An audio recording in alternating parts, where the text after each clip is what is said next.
Bismillahirrahmanirrahim. Assalamualaikum warahmatullahi wabarakatuh. Hai anak-anak. Ustazah doakan anak-anak semua berada dalam keadaan sihat walafiat di samping keluarga tercinta. Baiklah, pada hari ini kita akan belajar satu tajuk baru. Tapi sebelum tu kita kena baca doa dulu. Jom tadah tangan. Allahumma aftah alaina hikmataka wanshur alaina min khazaini rahmatika ya arhamar rahimin. Rabbi shrah li sadri wa yassir li amri wahlul 'uqdatam min lisani yafqahu qawli. Rabbi yassir wa la tu'assir ya karim. Walhamdulillahi rabbil alamin.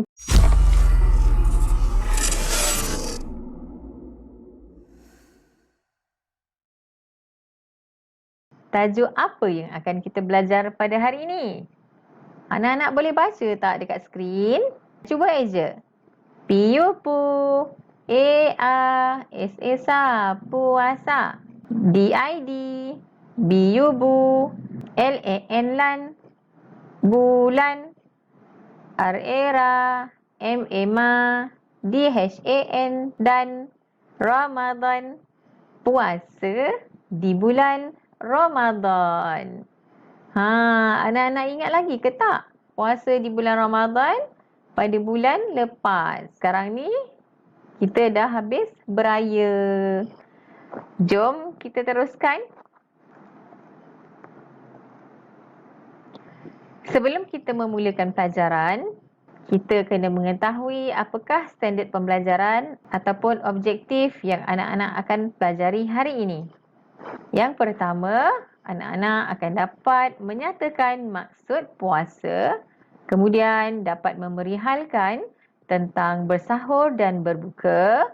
Seterusnya, dapat menyatakan kebaikan berpuasa, kemudian dapat melafazkan niat puasa, dan yang terakhir, dapat menyebut apakah amalan-amalan yang dituntut di dalam bulan puasa. Anak-anak dah bersedia? Jom kita mulakan. Yang pertama, maksud puasa. Apakah yang dikatakan dengan puasa? Puasa ialah menahan diri. Menahan diri ni macam mana?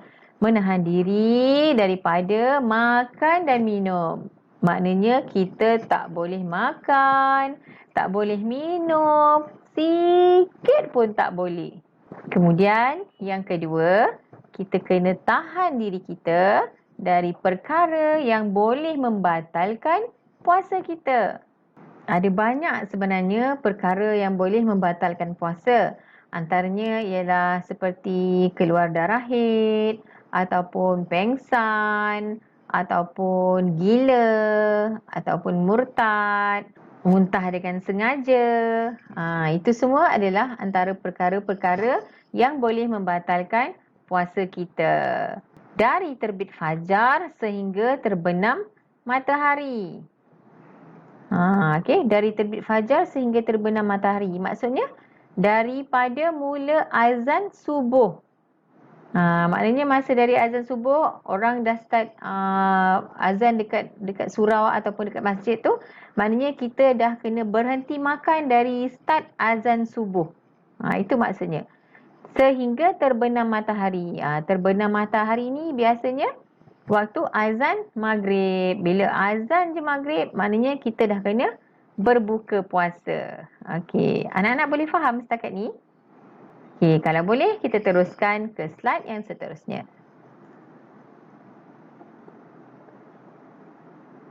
Bersahur dan kelebihannya. Anak-anak ingat lagi tak? Masa kita bulan Ramadan hari tu, kita pernah dikejutkan oleh mak atau ayah untuk makan sebelum waktu subuh. Itu adalah waktu sahur. Waktu sahur ialah waktu sebelum azan subuh, lebih kurang dalam setengah jam, dalam sejam. Yang seelok-eloknya kita melewatkan bersahur. Supaya badan kita tidaklah terlalu penat apabila terlalu lama sangat berpuasa. Jadi sebab itu digalakkan, disunatkan untuk bersahur dalam setengah jam sebelum waktu subuh. Katalah waktu subuh pukul 6, jadi kita bolehlah bersahur pukul 5.30 macam tu. Kalau awal sangat, kalau dalam 12 tengah malam tu kan, ataupun sebab malas nak bangun sahur, sahur pukul 11, tidak digalakkan. Okay, apa Rasulullah SAW kata? Bersahurlah kamu semua, sesungguhnya pada sahur itu terdapat keberkatan. Keberkatan ni apa dia? Yang pertama, keberkatan mengikut sunnah Nabi. Berkatnya sahur itu disebabkan mengikut apa yang telah Nabi ajarkan kepada kita. Maka kita dapatlah pahala, ganjaran pahala dekat situ. Kemudian sementara nak tunggu azan tu, kita boleh sempat lagi untuk berzikir ke, berwirid ke, subhanallah walhamdulillah wala ilaha illallah wallahu akbar ke. Jadi boleh tambah lagi kita punya pahala, ataupun nak solat sunat ke, kan? Okey. Kemudian yang kedua, keberkatan kepada badan kita. Badan kita memerlukan banyak nutrien ataupun vitamin untuk mengekalkan kecergasan dan tenaga sepanjang kita berpuasa di bulan Ramadan. Sebab kita puasa lebih kurang dalam 12 ke 13 jam. Jadi waktu tu agak lama. Kalau yang tak biasa, mungkin dia akan di waktu permulaan tu mungkin dia rasa macam penat lah kan. Tapi kalau dah lepas 3 hari tu biasanya badan kita dah boleh menyesuaikan diri, jadi tak ada masalah pun sebenarnya. Okey. Selain itu, sahur ini juga dia membezakan antara puasa orang Islam dengan orang bukan Islam. Orang bukan Islam pun ada juga puasa, tapi dia orang tak ada bersahur. Sebab itulah kita digalakkan untuk bersahur. Banyak kebaikannya dekat situ. Kemudian Rasulullah kata apa lagi? Dia kata bangunlah bersahur walaupun dengan sebiji tamar. Apa itu tamar? Ya, kurma. Walaupun kita bangun tu untuk makan sebiji kurma je. Ataupun segelas air, minum segelas air kosong pun tak apa. Kalau tak nak bancuh air Milo ke susu ke kan, macam mengantuk je kan. Jadi tak apa, minum air segelas air ataupun beberapa teguk air pun tak ada masalah. Yang penting kita nakkan keberkatan bersahur. Ustazah teruskan ya. Seterusnya, berbuka. Ingat lagi tak waktu berbuka hari tu? Masa tu ada banyak makanan dekat atas meja kan. Kalau mak yang rajin masak, macam-macam hidangan dia sediakan atas meja. Daripada menu utamanya, kemudian sayur-sayur dan buah-buahannya, kemudian dengan pencuci mulut, kan. Kalau ada tambahan, ada pula aiskrim. Maknalah tahu kan, dia nak bagi anak-anak semua keseronokan, kegembiraan semasa berbuka puasa kan. Yelah, sebab anak-anak masih kecil lagi kan. Jadi dia nak datangkan keseronokan tu. Jadi mak pun masaklah macam-macam. Segala apa menu yang sebelum ni tak pernah ada, tiba-tiba waktu bulan Ramadan, segala menu semua ada. Daripada sebelum ni mak tak reti nak buat, bulan Ramadan macam-macam. Tapi jangan komplain tau kalau tak sedap. Senyap aja. Sebab mak dah penat masak untuk kita kan. Kalau mak tanya, sedap tak? Sedap mak. Macam tu. Jadi berbuka ni waktu bila? Waktu azan maghrib. Waktu azan maghrib, masa tu Bilal telah mengumandangkan azan. Allahu Akbar, Allahu Akbar. Maka kita pun ambillah sebiji kurma sebaik-baiknya, kan? Sunnahnya kita makan kurma dahulu. Kemudian barulah makan benda lain. Tapi boleh juga untuk makan benda lain yang manis. Okey. Kenapa kita kena makan kurma? Apa kebaikan kurma berbanding benda lain? Sebab kurma ini merupakan makanan yang mengandungi gula yang cepat diserap oleh tubuh badan kita.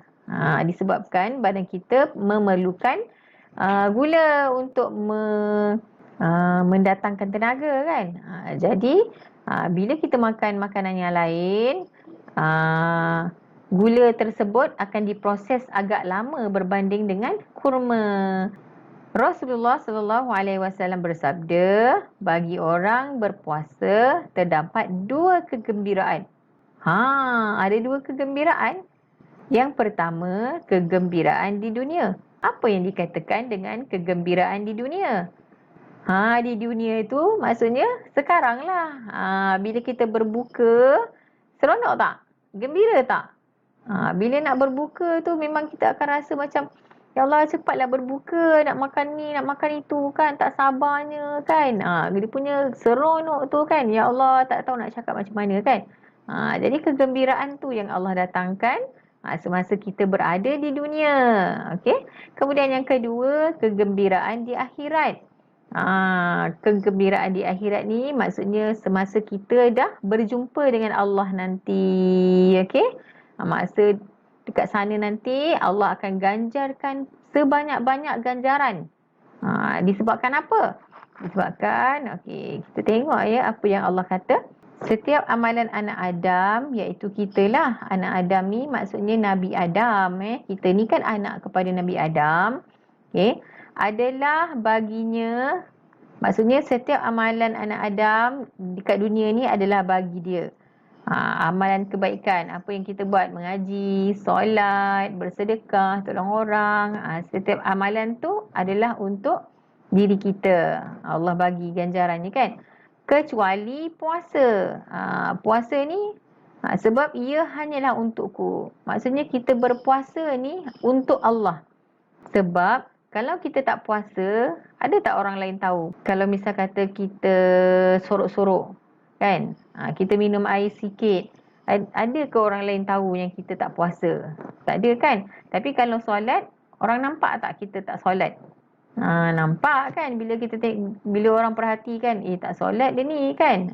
Tak ada nampak pun dia ni bersedekah. Tak ada, macam itulah maksudnya. Orang akan nampak kita tak buat. Jadi puasa ni hanya untuk Allah. Maknanya kalau misal kata orang tu memang betul-betul puasa kerana Allah, dia akan dapat ganjaran yang besar, pahala yang bernilai yang tak tahu macam mana nak kata. Sebab ia hanyalah untukku. Puasa tu untuk Allah, dan akulah, maksudnya Allah yang akan memberikan ganjaran pada kita. Okey, Ustazah teruskan yang seterusnya. Berpuasa dan kebaikannya. Kita lihat dekat sini apa yang Rasulullah sallallahu alaihi wasallam bersabda. Sesiapa yang berpuasa Ramadan kerana iman dan ketaatan kepada Allah, maksudnya dia berpuasa tu memang lillahi ta'ala. Dia buat tu memang kerana Allah. Bukan dia buat terpaksa. Bukan dia buat disebabkan dia takut mak dia marah, ataupun dia takut ustazah marah, kan. Ataupun dia segan. Nanti kalau orang tanya nanti kata tak puasa, segannya, kan. Bukan. Dia memang buat, dia memang berpuasa tu memang kerana Allah. Serta mengharapkan keredaannya, akan diampunkan semua dosanya yang telah lepas. Kalau sebelum ni dia pernah menderhaka dengan mak dia pernah bercakap bohong, dia pernah tipu orang, dia pernah buat macam-macam lah. Dia menyakitkan hati kawan. Allah hapuskan dosa dia semuanya. Best, kan? Kemudian apabila sampai bulan Ramadan, pintu-pintu syurga semua dibuka. Bestnya, kita nanti, bila akhirat sana nanti, kita bekerja-kerja nak masuk dekat syurga. Sebab apa nak masuk syurga? Sebab ada banyak benda kenikmatan yang Allah ganjarkan dekat syurga. Macam-macam. Benda yang tak ada dekat dunia ni, apa yang paling indah dekat dunia ni, lagi indah dekat sana. Contohnya, bila anak-anak rasakan makanan yang paling sedap dekat dunia ni, ikut selera ni kan, rasa macam KFC lah kan. Tapi dekat syurga sana tu lebih hebat, lebih sedap lagi daripada KFC. Bila makan je terus kenyang. Tak adalah rasa macam nak makan benda lain. Dia punya sedapnya tu kan, ya Allah, tak tahu nak cakap. Kemudian bila haus pula kan, kalau dekat dunia ni kita bolehlah nak kata air yang paling sedap, katalah Cool Block, katalah okey, dekat sana, dekat syurga nanti lebih sedap berkali-kali ganda sedapnya daripada air Cool Block yang ada kat dunia ni. Masa tu terdetik aja nak minum, haus kan, datang terus Cool Block tu, tak payah nak order-order kat depan kaunter. Datang terus minum, terus kenyang sampai bila-bila. Nak tak? Best kan? Itu adalah syurga. Jadi masa bulan Ramadan lah, pintu-pintu syurga akan dibuka kesemuanya. Okey?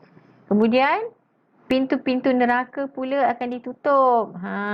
Neraka ni apa dia? Neraka ni tempat di mana kita kena seksa masa dekat akhirat sana. Kalau misal kata dekat dunia ni kita banyak buat kejahatan, buat apa yang Allah larang, contohnya berbohong ke, tak solat, lepas tu tak mengaji kan, pukul orang, menderhaka, macam itulah masa tu dekat neraka nanti kita akan kena bakar dengan api neraka. Bukan sahaja kena bakar dekat api neraka, ada lagi banyak lagi azab yang Allah dah sediakan. Kena tarik rambut dia, kena bakar, kena cucuk dengan besi panas, kemudian kena macam-macam lah. Kalau ustazah nak terangkan dekat sini tak habis pula nanti ustazah punya slide kan. Dan diikat serta dibelenggu syaitan dan iblis. Syaitan dan iblis ni diikat. Maksudnya syaitan dan iblis tak buat kerja dia. Apa kerja syaitan dan iblis ni? Kan kerja dia suka menghasut, suka membisikkan, janganlah buat, tak payahlah puasa kan, macam tu kan. Tapi tak adalah, syaitan dah kena belenggu, dah kena ikat. Jadi kalau kita tak nak puasa tu, maknanya kita sendiri yang tak nak puasa, bukan disebabkan hasutan syaitan. Macam solat, selalu bila azan je kan, lepas tu nantilah, lama-lama tak solat. Siapa punya bisikan tu? Syaitan lah antaranya. Dan juga kita yang malas sebenarnya. Sebab itulah dalam bulan Ramadan Allah dah ikat dah syaitan tu supaya tak kacau kita. Tapi kalau kita tak nak juga buat kebaikan, tak nak juga buat macam-macam yang Allah suruh, itu sebenarnya diri kita yang malas. Okey, seterusnya lafaz niat puasa. Anak-anak ingat lagi tak? Apakah dia lafaz niat puasa? Dekat sini ada 3 niat. Yang pertama, terlihat dekat atas ni, niat puasa Ramadan. Niat puasa Ramadan, macam biasalah. Ni untuk setiap hari. Bila kita baca, setiap harilah kita kena baca. Okey, apa dia niat dia? Nawaitu sawma ghadin an adai fardi syahri ramadana hadhihi sanati lillahi ta'ala. Ada yang ustazah dengar lagu dia kan, tak silap ustazah Raihan ke, yang lagu dia macam ni bunyi dia, nawaitu sawma ghadin an adai fardi syahri ramadana hadhihi sanati lillahi ta'ala. Cuba cari lagu niat puasa. Ada macam-macam versi kan. Cari aja. Ini adalah untuk niat puasa di bulan Ramadan untuk setiap hari. Kemudian untuk niat puasa sebulan Ramadan. Maknanya kita baca lafaz niat ni, kita baca sebelum besoknya tu kita nak puasa kan. Jadi kita baca malam tu. Kita baca untuk sebulan bulan Ramadan. Jadi bila kita terlupa nak baca hari-hari yang akan datang, tak ada masalah. Sebab kita dah niat untuk sebulan. Tapi kalau kita baca niat yang sehari-sehari ni, kita kena baca setiap hari. Kalau misal kata kita terlupa, tak sah lah kita punya puasa. Jadi sebab itu kita kena datangkan niat dekat dalam hati untuk berpuasa di bulan Ramadan. Okey? Okey, apa dia niat sebulan Ramadan? Nawaitu sauma syahri Ramadana kullihi lillahi ta'ala. Sahaja aku berpuasa esok hari bagi menunaikan fardu bulan Ramadan bagi tahun ini kerana Allah Ta'ala. Dan yang seterusnya, niat berbuka puasa. Bila kita dah dengar azan tu, kita pun bukan terus ambil kurma ataupun ambil air, terus telan je kan. Kenalah baca niat berbuka puasa dulu. Paling-paling tak pun kita bacalah Bismillahirrahmanirrahim. Kan? Jadi, niat berbukanya berbunyi, Allahumma laka sumtu wa bika amantu wa ala rizqika aftartu birahmatika ya arhamar rahimin. Ya Allah, bagi engkaulah daku berpuasa dan dengan engkaulah daku beriman. Dengan rezeki engkaulah daku berbuka, dengan rahmat engkau, duhai yang maha pengasih, lagi maha penyayang. Baiklah, seterusnya, apakah dia amalan-amalan baik di bulan puasa? Biasanya kita di bulan puasa, pelbagai amalan yang kita tingkatkan, yang kita perbanyakkan. Di antaranya ialah yang pertama, kita membaca Al-Quran. Bukan kata bulan-bulan lain tak banyak baca Quran. Kita tetap baca Al-Quran setiap hari, cuma kita gandakan. Kalau sebelum ni kita baca satu muka, bulan Ramadan mungkin kita boleh baca 2 muka. Ataupun mungkin mana tahu boleh dapat 10 muka kan. Banyaklah lagi ganjaran pahala yang Allah bagi. Kemudian yang kedua, bersedekah. Di bulan lain pun kita turut bersedekah. Kalau boleh dapat setiap hari kita boleh sedekah walaupun sedikit. Tak kiralah 1% ke, tak apa. Ataupun setiap minggu kita boleh sedekah sekali, kan? Bukan hanya tunggu di bulan Ramadan aja baru nak bersedekah. Okey. Kemudian yang ketiga, membantu orang miskin. Sebab orang miskin ialah kesian kan. Bukan hanya di bulan-bulan lain je, tapi biasanya ialah diorang nak juga makan makanan yang sedap-sedap. Kalau boleh kita cari orang miskin, sedekah apa yang boleh kita sedekah lah. Kalau kita tak ada duit, kita mungkin boleh bagi makanan yang kita masakkan tu. Bukanlah banyak, kita bagi sikit je lah. Kalau tak orang miskin pun tak apa, siapa-siapa sahaja. Sebab kalau orang yang berbuka ni, bila kita beri sesuatu pada orang yang berbuka, kita dapat ganjaran seperti orang yang berbuka tu. Maksudnya kalau amalan kebaikan yang dia buat sepanjang hari tu, kita dapat sama ganjaran pahala yang orang tu buat dapat pada kita. Nak tak? Seterusnya, solat sunat. Baby ni solat sunat pula dia kan. Comel je kan. Jadi kita memperbanyakkan solat sunat, antaranya di bulan Ramadan sahaja yang ada solat tarawih. Di bulan lain tak ada. Jadi kita kena cari peluang untuk solat sunat tarawih, sama ada bersama keluarga ataupun kalau boleh ke masjid, kita boleh pergi ke masjid. Bukan sahaja solat tarawih, tapi kita boleh melakukan solat-solat sunat yang lain, solat hajat, solat taubat, solat tasbih. Okay, dan seterusnya yang kelima, berzikir. Apa dia berzikir? Berzikir, bertahmid, iaitu memuji Allah seperti mengucapkan subhanallah, alhamdulillah, Allahu akbar, la ilaha illallah contohnya. Itu semua adalah zikir yang boleh menambahkan lagi pahala di bulan Ramadan. Baiklah, Ustazah rasa itu sahaja buat kali ini.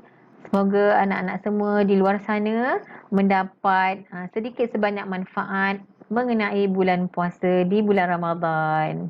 Semoga kita berjumpa lagi di masa akan datang. InsyaAllah. Bye.